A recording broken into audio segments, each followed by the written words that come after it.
ESPN 94.1 FM and AM 930 present The Drive. Brought to you by Huntington Federal Savings Bank.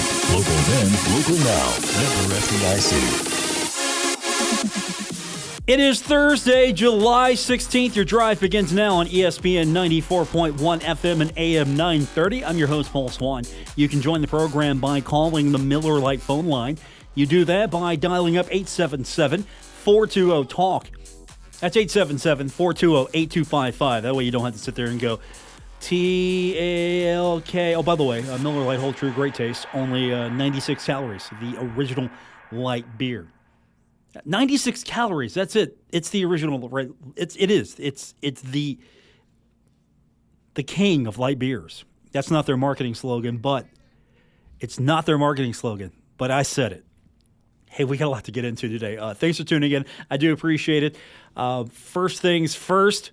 I don't know if this means anything, but I'll tell it to you anyway. Conference USA's virtual football media days have been postponed indefinitely. We'll find out more later, as social media is where this information was first relayed this afternoon. I don't know what that means, other than they're not going to have it right away. Does that mean they need more time, that a forthcoming announcement will come, or if they're biding their time, waiting to see what the landscape looks like? Or maybe they just decided we don't really have anything right now. We're going to wait a few weeks to do this thing. That could be all that means. So it can mean much of nothing. It can mean a lot. It could be somewhere in the middle. But Conference USA's virtual football media days postponed indefinitely. And you're seeing that more and more. A lot of things becoming more postponed. Now, the big thing we probably want to talk about first, and we're going to get into all of the COVID-19 standards and protocols that the NCAA has come out with, that the Power 5 conferences have come out with. We're going to get into all of that. The NFL's got something we're finding out as well. So we'll talk all about that in the show. But I do want to read to you, yesterday, Isaiah Green, Marshall University's quarterback for a couple of seasons, it was announced that he has entered the transfer portal. Basically, that means he's no longer on the squad. Because once you're in that, it's not, hey, I'm going to check this thing out, see how it goes. It's you commit, you're out. You're done. You're off the roster. Scholarship's out. No longer. You're not on the team. And, of course, I mean, you can be still enrolled in the school, but once you're done, you're done. There's no I can take that back. No. It's not like going to the NBA, getting a feeling for what it's going to be like, and then coming back. It's not like what John Elmore did. It's completely different. So Isaiah Green, now no longer part of the Marshall family, Hurd family, not on the team. And that means Marshall's not going to comment any further because he's not a player on the roster anymore. So Marshall will not comment. And that's a good policy, of course, because I mean, anything he does after this is on him. Now, he did release a message today on his social media platforms, including Instagram and Twitter, Facebook as well. So his platforms, he took an opportunity for those who follow him to express himself. And here's what he said for those of you maybe not on social media. And I found out that there are a lot of people who listen to the show not doing social media. As an aside to this, I spoke with a gentleman for about 10 minutes who called me up today in the office, and I had a great conversation with him about a few things. He's not on social media, doesn't do it. You know what? More power to you, sir. Bless you. More power to you. I wish I could disconnect from it at times, and he's not even fooling with it. So for those of you maybe not on social media or not following Isaiah Green, here's what he released. It's basically, since social media platforms don't allow you on certain platforms enough characters, he released a photo of himself, and he starts out by saying to Herd Nation, I would like to start off by saying I would have loved nothing more than to stay here and ball out with my brothers and continue trying to bring a championship back to Huntington. And I know my brothers would have loved the same thing. Football has, and I apologize because he wrote this, or whoever put this together, he wrote this white text on a very busy background, so I'm going to have a little difficulty reading it. But I do believe it reads, "Football has molded me, but I will not let it take away from my character. I will rise above the minor conflicts to see the bigger picture, and above all else, God will remain in control. As my time comes to an end here at Marshall University, I would like to thank my fans for being so supportive and showing an abundance of love and acceptance. Through all the dark valleys, this has been a nice shed of light, and I'm excited to see where this journey takes me. To my teammates, this seems surreal. I know it all happened so fast, but I love y'all boys like brothers, and I'm so proud of the work you put in every day. I won't forget the conversations and many hours of work we put in together. I look forward to the success that you will have as individuals. Don't lose yourself in this program. Always remember, there are people who will do right by you, respect y'all as men, and care about what you go through outside of football. Find your passions and give it your all. I ask for prayers, love, and privacy at this time. To all of you that have shown me love, it will never be forgotten. Thank you for the imprint you have left in my heart. May God bless you all. All love, Isaiah Green, IG 17. So that's a statement that he released on social media earlier this afternoon.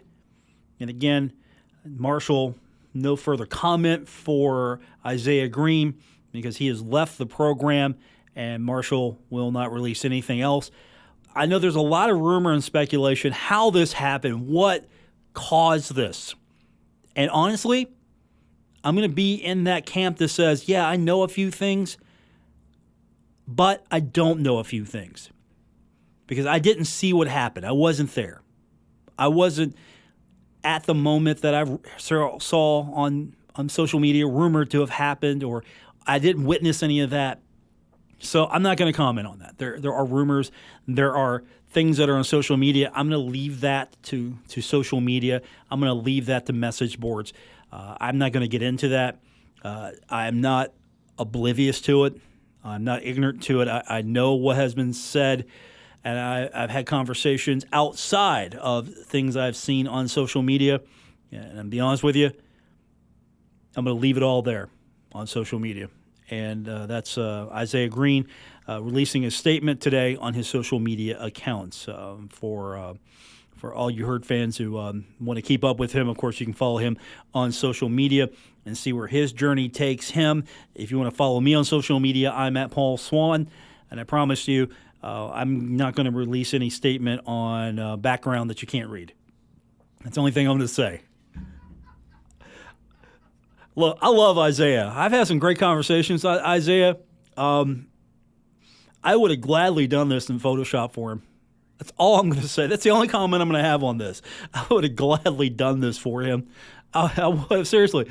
I mean, we could have put something together nice for him. I really would have done this for him because I was struggling there. The only reason I was able to get through this because I read this 3 or 4 times before I went on the air, and I still struggled a little bit with it. But Isaiah Green no longer with the Thundering Herd. So what's that mean for the quarterback battle? Well, I don't know, because I don't know if we're going to have a football season. We'll get into all of that. We have got lots to talk about. And we'll take your phone calls, 877-420-TALK, 877-420-8255. And when we come back from break, we'll break it all down. Later on the show, we're going to come to terms with our intern, Spencer Dupuis, because I got a text at almost 3 a.m. from him this morning. We're going to come to terms with that. 3 a.m., sir. You think I was up? We'll talk about that later on as well. Coming up, it's The Drive on ESPN 94.1 FM and AM 930. Never miss a moment of The Drive with Paul Swann. Subscribe on Apple Podcasts, Spotify, or wherever you get your podcasts. We are presented by Huntington Federal Savings Bank. Welcome back to the Thursday edition of The Drive on ESPN 94.1 FM and AM 930. I'm your host, Paul Swann. Thanks for tuning in. We're trying to figure out what's going to happen here with the college football season. I still don't know what's going on with the NFL. The NFL got their own thing going on. College football, Everybody's got their own thing going on in college football. We finally have at least the NCAA being in this thing as we try to figure out what is going to happen with college football, if it's going to be played. And the NCAA comes out. And here's the gist of this, because it's pretty long. But it comes down to this. There's a testing protocol in place, or at least their guidelines. How they're going to enforce this, I don't know, because the Power 5, they have their own thing. But the NCAA coming out, these are recommendations, so they're not mandates. These are guidelines, recommendations. So if football's played, a player that tests positive for coronavirus must isolate for 10 days. 10 days if he has no symptoms, while those who have symptoms must be symptom-free for at least 72 hours. And any person who was in contact with the player who tested positive must quarantine for 14 days. Also, there's a 72-hour window between test and result. Basically, you better get those tests back within 72 hours of each game. And my question right off the bat is, once you test, do you lock that player down? Is there a mini quarantine between test and test result? How does that work? Again, these are simple guidelines. But can you imagine a player comes up with a positive test, and then anyone that was in contact with that player, they go in a 14-day quarantine. They're 14 days.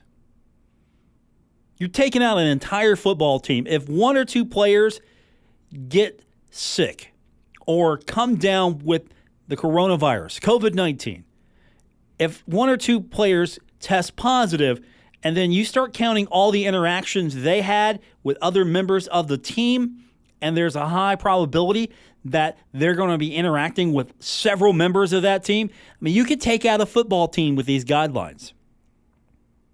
And maybe that's the point. Maybe the point of the guidelines is you're going to be taking out a big chunk of a football team if they have a positive test or two. Can you imagine?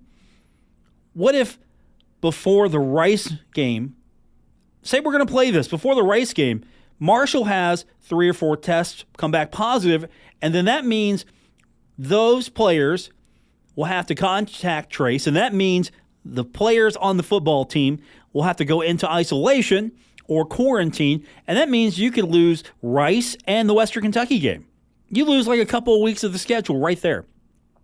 And then let's just say, okay, someone on the FAU squad tests positive, and then that means a lot of players have probable contact, and it goes the other way around as well. You're losing a lot of players. You're losing a football team because of these regulations, because we are testing the players.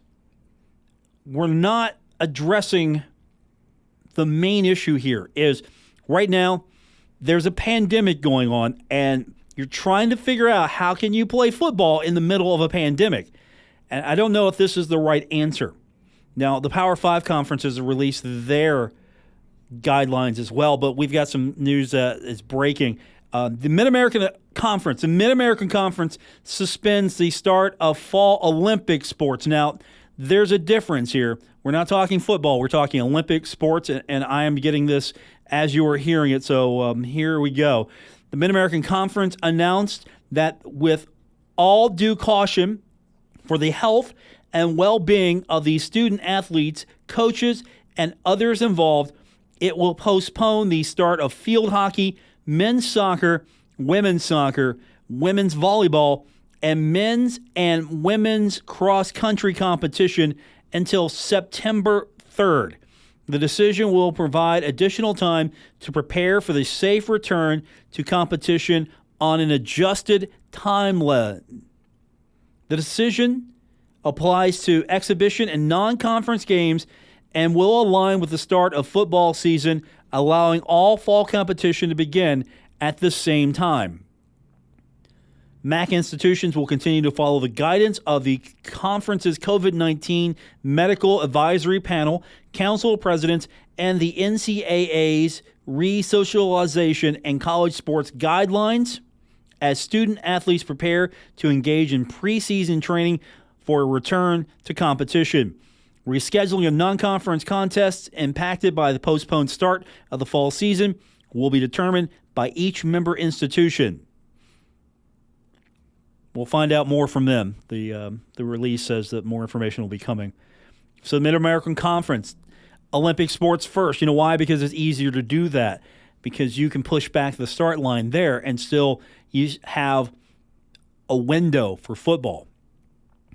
You're trying to get back to football, and I get that, and I 100% understand why it's important for the financial well-being, really, of a lot of these athletic programs. But at the same time, it's a difficult dance because you're trying to juggle the health and safety and well-being of the student-athletes and the fans, and at the same time, the realities that college athletics is a business. This isn't an extracurricular activity. There is money involved. And you're trying to do this as safely as possible and still keep your athletic department viable as far as money is concerned. I think we're going to get to that point where either we're going to go to all conference games only, playing just conference games, or we might get to that point where we're not even playing college football. And spring is still on the board.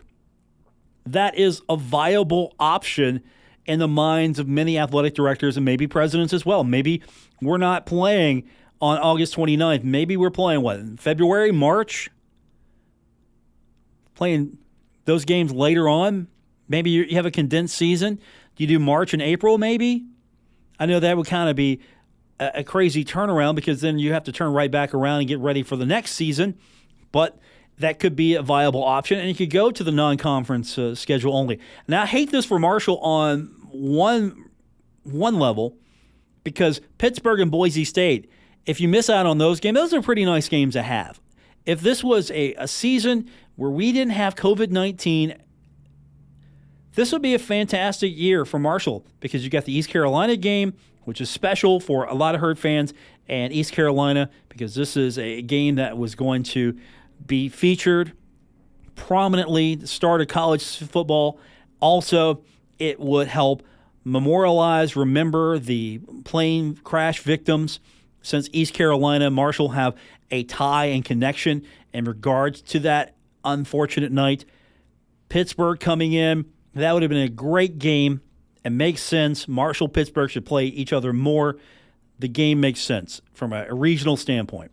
I mean, it's not going to ever be WVU Pitt, and I don't think anyone thinks it's going to be or assumes it's going to be, but that's a nice game to have. You should play Pitt when you can. Ohio, of course, I enjoy playing Ohio. It's one of my favorite games. It's not the rivalry, but it's a fun one. It is a rivalry. And then you have Boise State. And that's a good game for Marshall to have. Boise State coming in. I mean, Boise State at one time was trying to be Marshall and beyond. And now Boise State has successfully made that transition and has gone beyond. And Marshall is coming back trying to be Marshall of old and maybe go beyond. And so you should be playing Boise State. But those games are in jeopardy. And I get that. That hurts at one level. It hurts a lot of Herd fans because you're disappointed. And I can completely get that disappointment. But at the same time, I don't think we're going to get there. If I'm wrong, I'm wrong. And I'm happily wrong. But right now, you look at the science, you look at the numbers, you look at everything that is going on, we're running out of time. We're completely running out of time. And we've got these guidelines today from the NCAA, and we also have the Power 5 guidelines as well. And we don't know what's going to happen as far as the other sports are going on. I mean, we might get hockey in. We might get baseball in. We might get the NBA in. We might get those things in as more sports leagues are trying to come back, and soccer is and NASCAR lets some fans in. So we're trying to do these things, and these are going to be important data points. But at the end of the day, football is going to be the most difficult because the volume of fans, the volume of contact, the volume of participants, and That's the challenge here. Do you just move this thing to spring? Do you take a year off and come back stronger? What do you do? But we'll go over those Power 5 conference. They've got a universal minimum standard, testing standard. So the Power 5 conferences are getting together, talking to one another, talking to member institutions. They're all trying to figure this out. We'll talk about that, and we'll also look at some of the other leagues, what they're doing. We've got a lot to get into. Let's just be honest. We've got a lot to try to break down, and we'll do it when we continue with today's edition of The Drive here on ESPN 94.1 FM and AM 930. You're listening to The Drive with Paul Swann on ESPN 94.1 FM and AM 930. 77420-TALK, 877-420-8255 to be a part of today's edition here on ESPN 94.1 and AM 930. I'm your host, Paul Swann.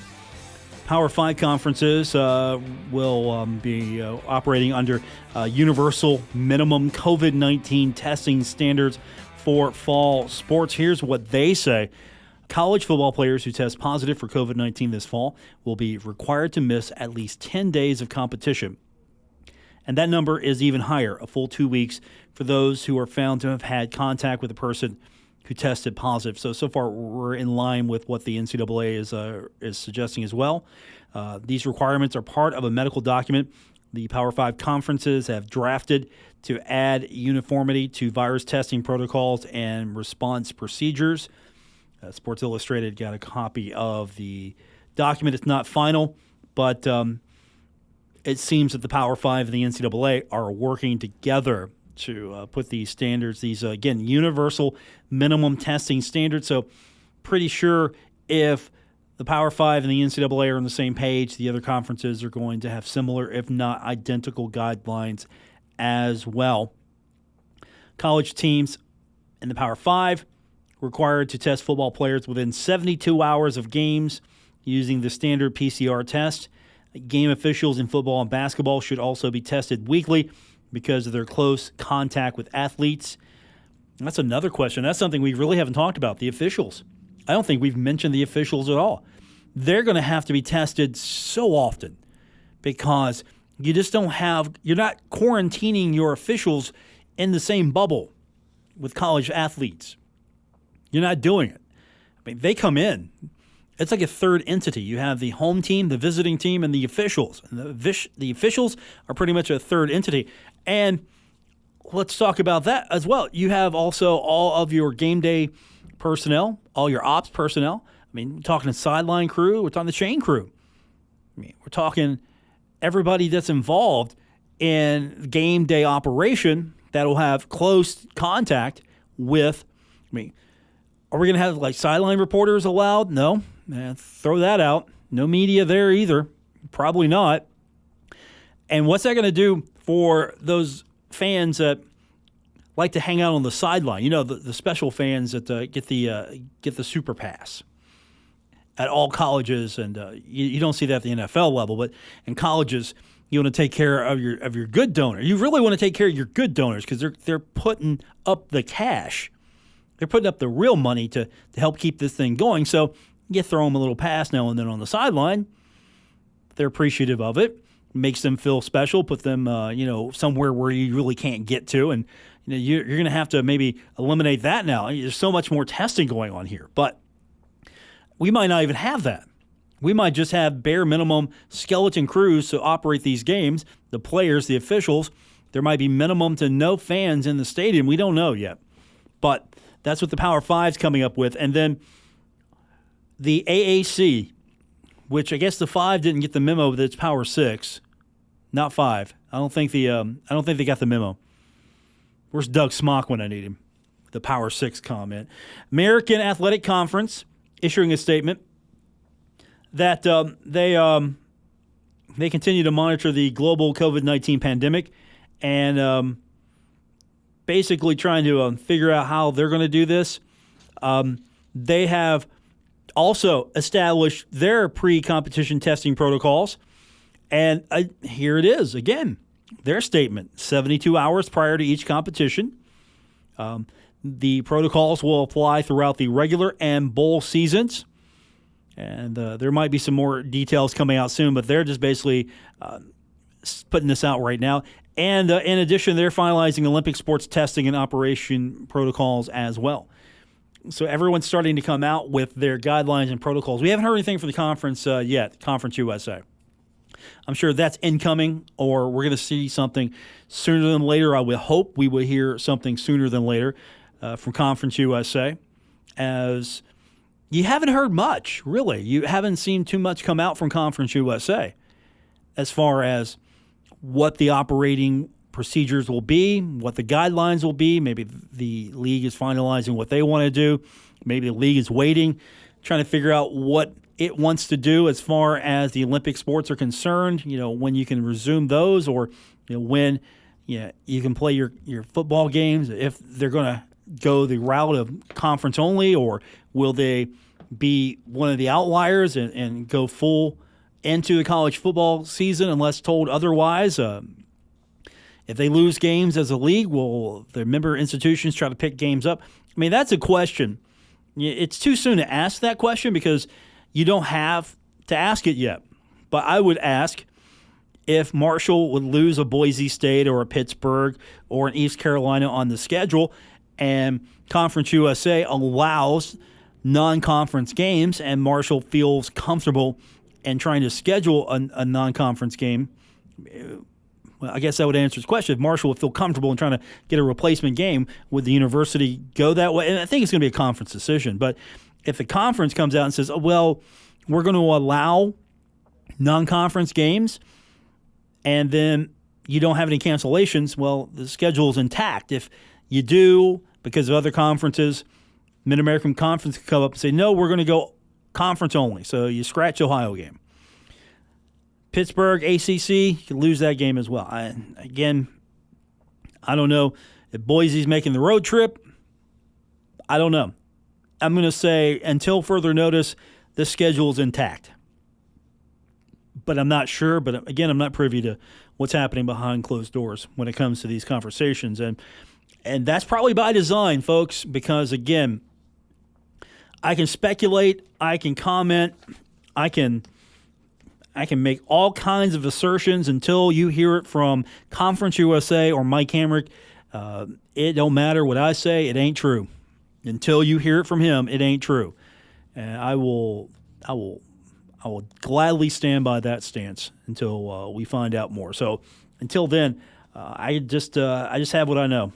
And right now, it seems like 72 hours is going to be the guideline for all of these leagues. I'm going to assume, I think it's safe to say that's going to be the minimum for Marshall as well.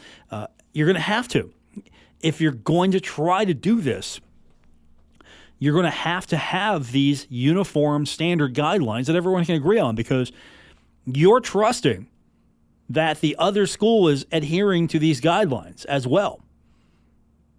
There's not a single athletic program that wants to intentionally put at risk its student athletes or another institution's student athletes. So I think we can confidently say, I don't think we have to worry about anything from that standpoint, but you got to make sure that everyone's up to the same spec. Everyone's up on the same level. But the Mid-American Conference suspending or postponing fall sports, the MEAC came out today and also said that it's going to suspend fall sports season due to COVID-19. So the league is going to suspend all sports competitions, championship and non-championship segments for the 2020 fall season as a result of the pandemic. There hasn't been a decision yet made, but one will be incoming, whether fall sports schedules will be moved to the 2021 spring semester. The conference currently plans to proceed with winter sport competitions as scheduled unless health and medical professionals advise otherwise. So we'll find out more what's happening there. That's a blow. The MEAC looking at this and saying, it's better we just don't do it. We'll look at the schedule later. And that's a blow to them and their budget and their athletics. I mean, that's a major blow. And then you have the Horizon. The Horizon comes out and decided to delay the start of fall competition for all sports, championship and non-championship, with the understanding that if competition occurs, it will not begin before October 1st.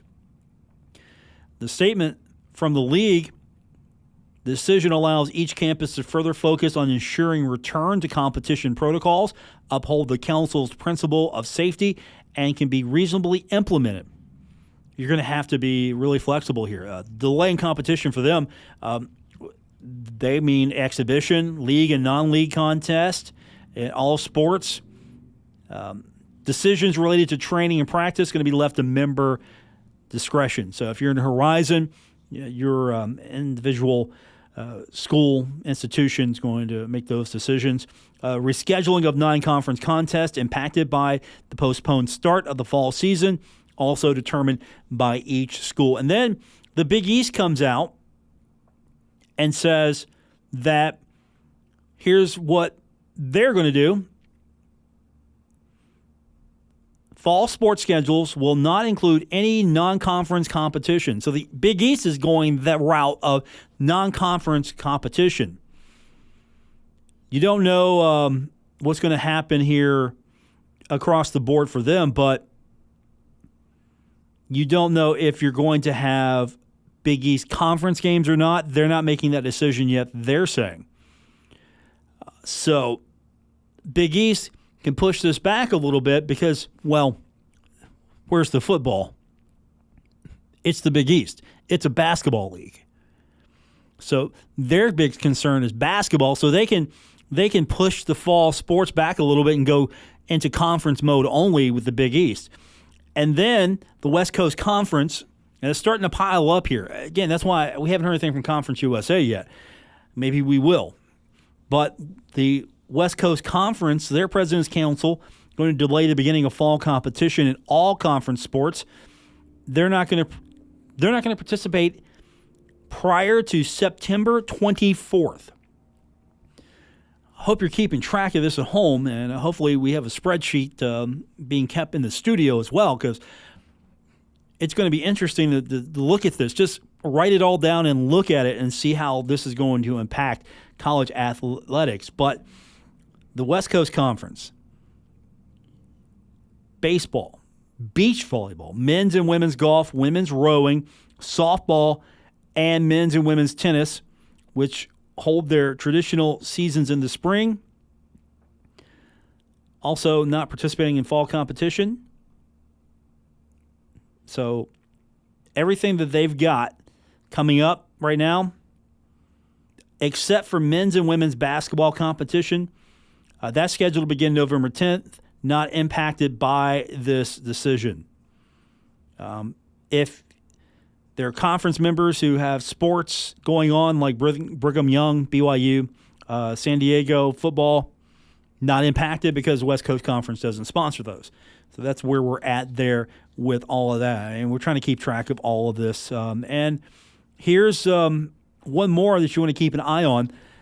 The Western Athletic Conference postponed the start of the fall season no earlier than September 15th for women's soccer, September 21st for women's volleyball, and September 23rd for men's soccer. That's where we're at right now. These are all coming out today. Various ways that the leagues are going to handle the competition. I mean, I really believe we're going to get to that point where it's just going to come right down to a situation in which either leagues are going to play conference games only, or we're not going to see sports for a few more months. 877-420-TALK, 877-420-8255. More coming up on The Drive here on ESPN 94.1 FM and AM 930.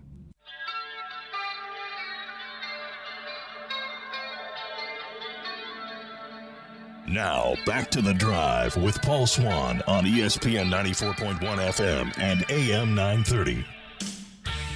Welcome back to today's edition of The Drive, presented by Huntington Federal Savings Bank on ESPN 94.1 FM and AM 930. I'm your host, Paul Swann. Spencer Dupuis, our producer this afternoon.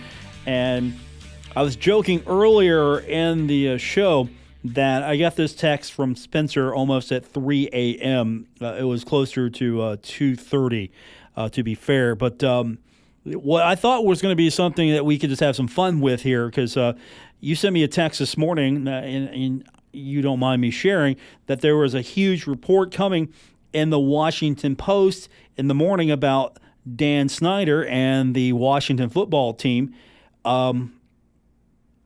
We find out later on this afternoon that the attorneys were hired to do a revamp, and not knowing what it is, there was sort of a cat and mouse game going on.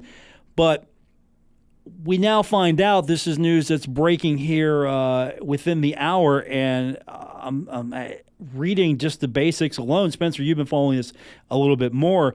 This is not fun at all now that this has come out. If any of this is accurate, and you go on the assumption that if an accuser comes out, you listen, this could be pretty damning for the entire Washington football ownership, or at least the organization.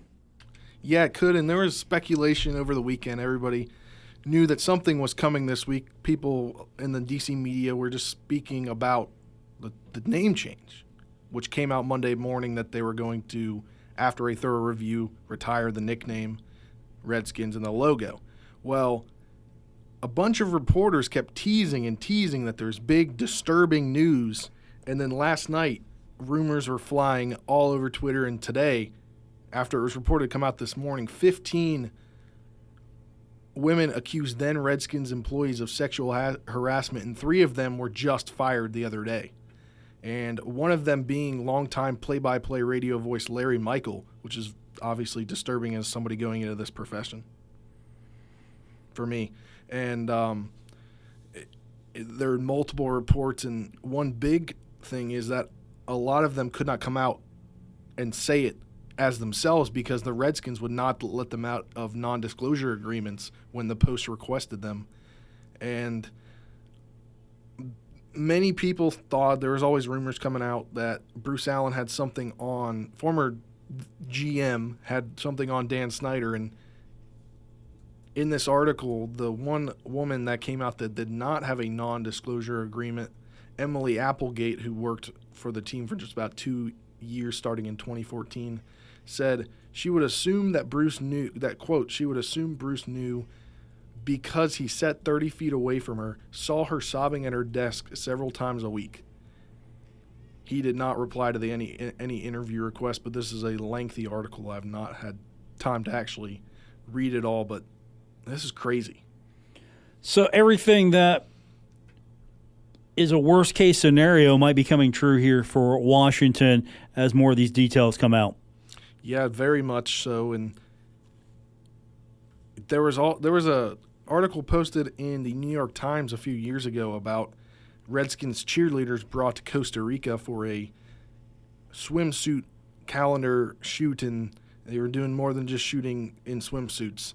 And that kind of just went away after a while, but now it's resurfaced in this as well. And the Redskins have hired their own attorney to go over the best practices within, or the culture within an organization.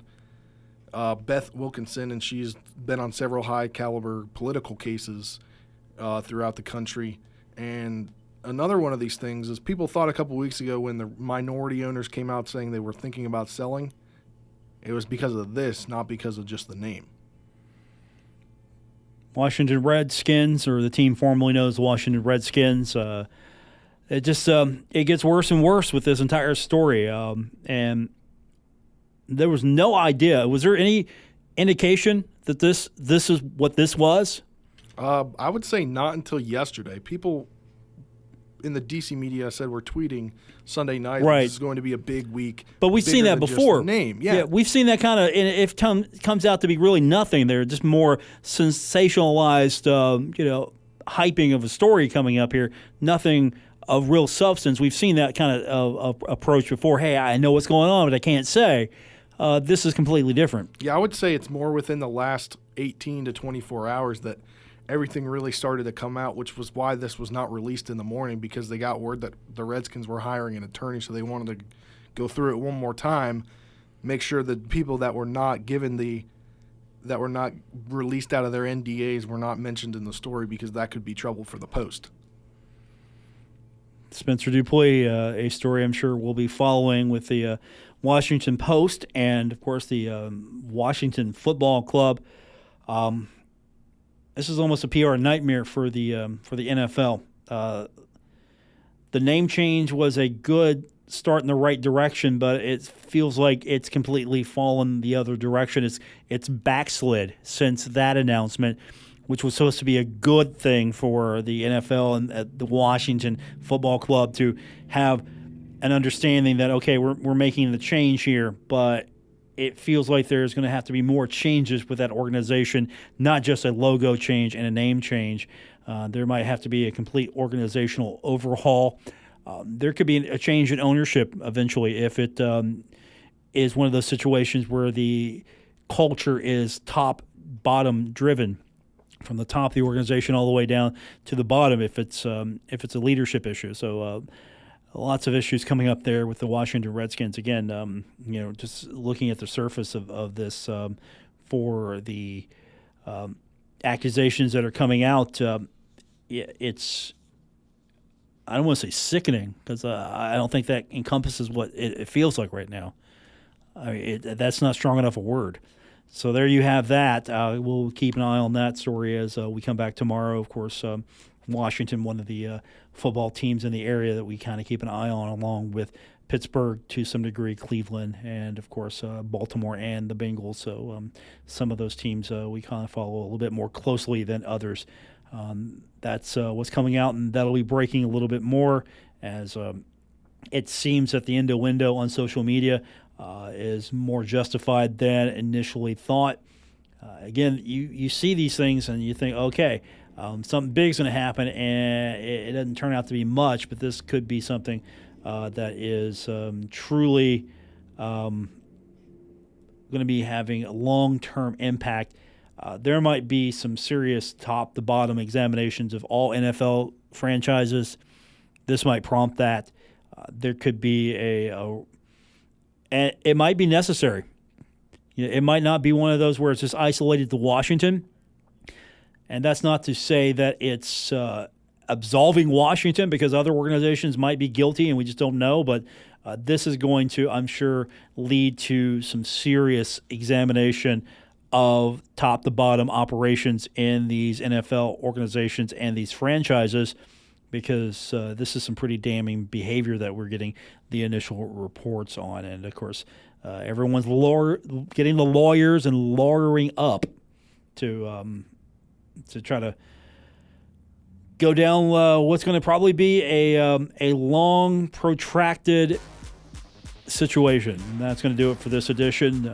For Spencer Dupuis, I'm Paul Swann. Thanks for tuning in to today's edition of The Drive here on ESPN 94.1 FM and AM 930. Back tomorrow, and if you miss any part of the program, don't forget, you can always go back and listen on our podcast. We post daily. You can find it on Apple Podcasts, Spotify, Stitcher, or wherever you get your podcasts. Thanks for tuning in, everyone. We'll talk to you tomorrow.